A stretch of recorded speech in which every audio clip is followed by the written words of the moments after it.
Hello दोस्तों, इस channel पर हम बात करेंगे एलियट वेव थ्योरी की, जो कि एक तरीका है स्टॉक मार्केट को एनालाइज करने का।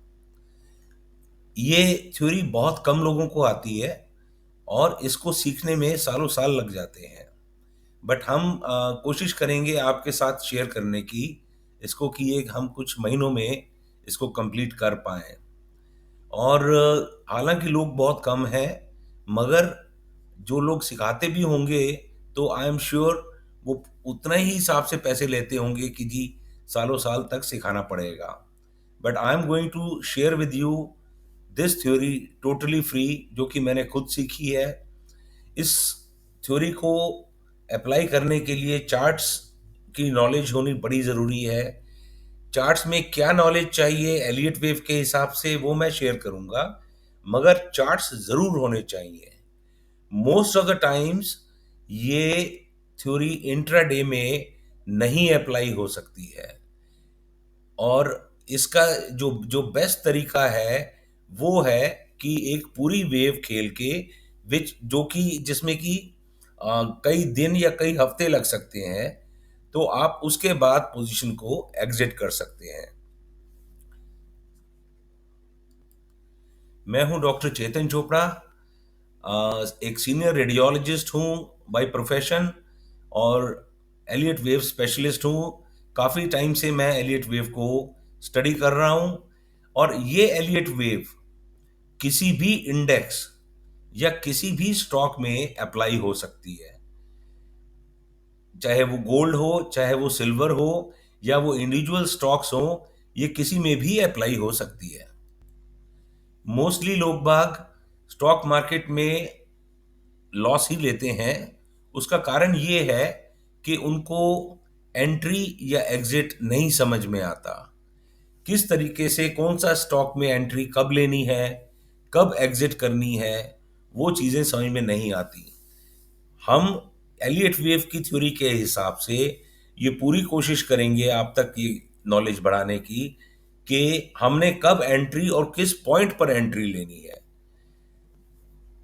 स्टॉक मार्केट एक वो जगह है जहां पर कि 1 लाख के 10 लाख भी बन सकते हैं, और 10 लाख का 1 लाख भी बनता है। आप लोगों ने बचपन में सबने सांप सीढ़ी या स्नेक एंड लैडर तो खेला ही होगा। अब आप ये समझिए कि ये सारा का सारा ये स्टॉक मार्केट है। कोई स्टॉक ऊपर जा रहे हैं, कोई नीचे आ रहे हैं, राइट। किसी को सांप खा के वापस नीचे ले आता है, किसी को सीढ़ी मिल जाती है ऊपर चल जाता है। बिल्कुल यही हाल है स्टॉक मार्केट का।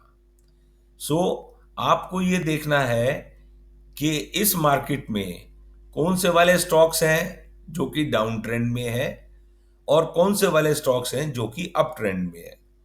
कौन से स्टॉक्स हैं जिनका कि अप ट्रेंड डाउन ट्रेंड बनने वाला है, और कौन से स्टॉक्स हैं जिनका कि डाउन ट्रेंड अप ट्रेंड बनने वाला है। ये चीजें आपको सहायता करेंगी एंट्री लेने की, और प्रॉफिट को बुक करने की या लॉस को बुक करने की। पैसे आपके हैं, कैपिटल आपकी है। पैसे आते रहें तो अच्छा लगता है, पैसे जाएं तो बहुत खराब भी लगता है। मेरी रिक्वेस्ट ये है कि मेरे कोई भी ये 1 2 3 4 5 प्रोग्राम देखकर आप ये ना सोचें कि आप पैसे बना सकते हैं एलियट वेव से। एलियट वेव कॉम्प्लेक्स है, समझने में टाइम लगता है, और साथ में एक्सपीरियंस भी चाहिए इसको अप्लाई करने के लिए। अब ये जो आप चार्ट देख रहे हैं, ये पीएनबी हाउसिंग फाइनेंस हाउसिंग का है, और इसमें कई बंदों ने यहाँ पर एंट्री ली होगी, कुछों ने यहाँ एंट्री ली है। बेसिकली लिया बेची हुआ है तो ये चार्ट बना है। कहाँ पर बाइंग प्रेशर ज़्यादा था तो प्राइसेस ऊपर मूव कर गई, कहाँ पर बाइंग सेलिंग प्रेशर ज़्यादा है तो प्राइसेस नीचे मूव कर गई।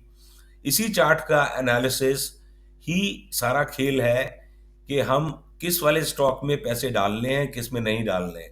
जिसने यहाँ पर डाले पैसे, राइट, वो गिर करके 825 से 375 हो गए। जिसने यहाँ डाले पैसे, वो मोटा मोटा 200 रुपए से 900 रुपए तक हो गए। सो असली गेम ही एंट्री और एग्जिट की है, और ये जानना जरूरी है कि सांप सीढ़ी में से कौन सा स्टॉक सीढ़ी बन के चल रहा है और कौन सा स्टॉक बन के चल रहा है, और कब ये सीढ़ी सांप में बदल जाती है और कब ये सांप सीढ़ी में बदल जाता है। यही सारी गेम है समझने वाली। अब ये चार्ट है फाइनेंशियल टेक्नोलॉजीज का, पॉलिसी बाजार वालों का। इसका आईपीओ 980 रुपए पे आया था, और ये मैंने जो चार्ट बनाया था ये 24 अक्टूबर तक का चार्ट है। 980 वाला स्टॉक पहले तो ऊपर 1450 के आसपास तक गया, मगर उसके बाद अब जो ये सांप बन गया तो इसकी प्राइस 393 तक आ गई। सो बॉटम लाइन ये है, किसी ने कहीं खरीदा और किसी ने कहीं बेचा, तभी ये चार्ट बनते हैं। सो जिसने मान लिया यहां खरीदा 1050 के आगे और वो अभी भी लिए बैठा है, तो उसके पैसे ऑलमोस्ट वन थर्ड रह गए या थोड़ा ज्यादा रह गए। सो एंट्री जो है वो बहुत इंपॉर्टेंट है। अगर एंट्री गलत है तो स्टॉप लॉस बहुत जरूरी है, और अगर आप प्रॉफिट में हैं तो प्रॉफिट प्रोटेक्शन भी बहुत जरूरी है। अब ये खूबसूरत चार्ट कोचिन शिपयार्ड का है। मैंने 320-25 के आसपास यहां पर एंट्री ली थी, और ऐसे चार्ट्स पिकअप करने के लिए एलियट वेव बहुत हेल्पफुल है, और आप पूरी की पूरी वेव खेल सकते हैं। फॉर एग्जाम्पल आप ये देखिए, मैंने यहां पर लिखा है 826 लास्ट ग्रीन। लास्ट ग्रीन का मतलब है ये जो ग्रीन कलर की वेव एक्सटेंशन चल रही है उसका जो लास्ट टारगेट है वो 826 है, मगर ये जो येलो कलर की वेव है इसका लास्ट टारगेट 1700 रुपए है। सो आप इमेजिन कीजिए कि आपको 320-25 के बीच में एंट्री लेकर अगर आपको लास्ट टारगेट तक अचीव होता है, इसमें बीच में कई टारगेट्स हैं, राइट, उनको असेसमेंट करने का तरीका अलग अलग है, मगर अगर आपको लास्ट टारगेट मिलता है 1700 का, और आपने यहां पर मान लिया 3,25,000 रुपए लगाए हैं 1,000 शेयर लेने के लिए, तो आपको ये जो रिटर्न है ये 17 लाख रुपए वापस देके जाएगी। 325, 3,25,000 17 लाख बनकर आप जब बेचें उसको लास्ट टारगेट तक रखें, और अगर वो लास्ट टारगेट अचीव होता है तो आपको 17 लाख पैसा मिल के जाएगा। So if you are serious कि जी आपने स्टॉक मार्केट में पैसे बनाने हैं, राइट, और आपको ये नहीं करना कि जी आपको आपको बिना एंट्री एग्जिट के, नॉलेज के आपको घुसना नहीं है। ट्रस्ट मी, थोड़ा टाइम लगेगा जरूर, बट अल्टीमेटली ये जो नॉलेज आप गेन कर लेंगे वो आपके साथ रहेगी, and you will be able to convert thousands into lakhs and lakhs into God knows sky is the limit। आपकी पूरी सहायता करने के लिए I will try my best. So मेरे चैनल को सब्सक्राइब कीजिए और बेल आइकन दबाइए ताकि आपको सारी पोस्ट मेरी आप तक पहुंच सके। Thank you very much.